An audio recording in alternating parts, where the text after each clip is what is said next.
So my point in that is depending on what we're thinking about at any given time, and we have spirit guides that will be like advising you on your dog, advising you on your mediumship, advising you on whatever. Those are just the ones that are up front. We have minions of support from spirit and angels and all of that. Really important point here, though. When we focus on the spirit guides and the angels and our deceased loved ones, we get in the weeds. We get stuck in the weeds because spirit is all the same thing. Spirit is energy. We're all made in the image and likeness of God.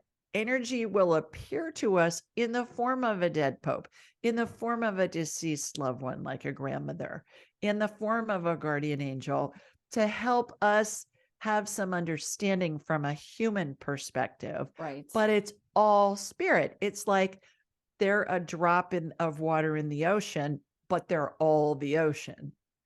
Now, yeah. For those of us in human form, we kind of, it makes my brain want to explode when I think too much about it. So I know that in the background, people will say, well, when I do energy healing and medical intuition stuff, people will say, well, are you working with guides or surgeons? I said, I'm working with spirit. And they'll say, well, what spirit? Spirit is all of it. I don't differentiate. Yeah. Yeah. But we're so literal. I remember I interviewed someone a little while ago on the Afterlight podcast, and she was talking about exactly what you said. She's basically saying that all of our spirit guides are essentially energy personified. Right. And I kind of went, what? And that was the first time. This is the second time I've heard that explained that way. And it does make sense. As humans, we kind of need to compartmentalize people, like Julie's my friend, so I know Julie, but if you were kind of just energy, it would be difficult for me to maybe create that relationship or something, or tap into this particular conversation I want to have with you. So I can understand that we do need to kind of put things into like different categories to make things clear for our human brains, but it's such a fascinating concept that everything just is as it is. I remember I was reading the book by Claire Stone, The Female Archangels, and she was talking about Archangel Michael, I think, with cutting the cords. And then she was basically talking about, well, why don't you bring in your own higher self to do it? Why do you have to get Archangel Michael to do it? And that was the first time that I sort of had been presented with the idea of having the power to be able to do that stuff myself.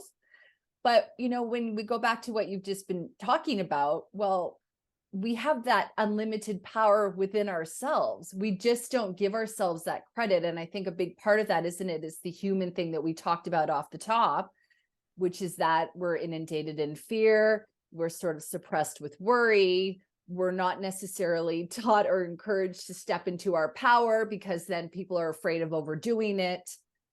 Yeah, it's a really big subject. I think you bring up a really good point in that, because we're all, for the mathematicians out there, we're all a fractal of God in spirit form. So a fractal has every component of source, of spirit, of God in it. And we have that. There are lots of schools of thought that most of our spirit stays in non-physical, and we're playing roles, kind of like we're all starring in our own movie, and that things are an illusion. Well, that makes my head want to explode. I just go, what? Yeah. But a lot of these concepts that don't make sense to me right away, Lauren, I'll go to the place where, is it feasible?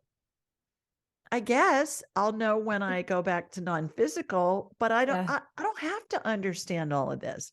What I can do is I can utilize the skills that I've developed and continue to develop to help me create, to help me live a more joyful life, to help me serve others.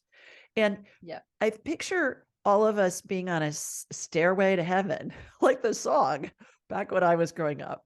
And we go up that stairway, in the different steps that we climb, we're able to hold higher and higher frequencies of vibration at higher and higher levels, and our bodies get used to holding that vibration.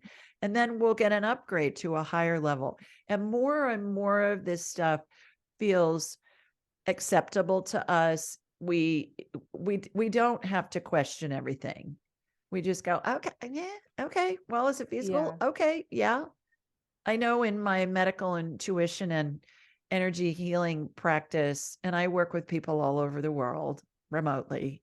And in that practice, I continue to see higher and higher levels of healings of things that haven't been invented yet, but I'm watching the energy do a healing on somebody. And then the person goes to have a scan at the doctor's office or something, maybe or hospital or wherever within a month, let's say, or a few weeks. And whatever we've worked on has been healed.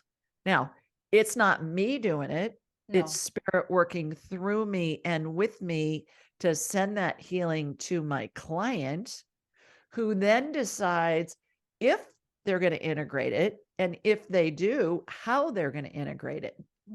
Like when you have surgery at the end of a procedure, the surgeon's going to close the incision with sutures and staples. The surgeon doesn't make the patient's skin grow back. The patient makes their own skin grow back. And that's how this works as well. Wow. It's amazing.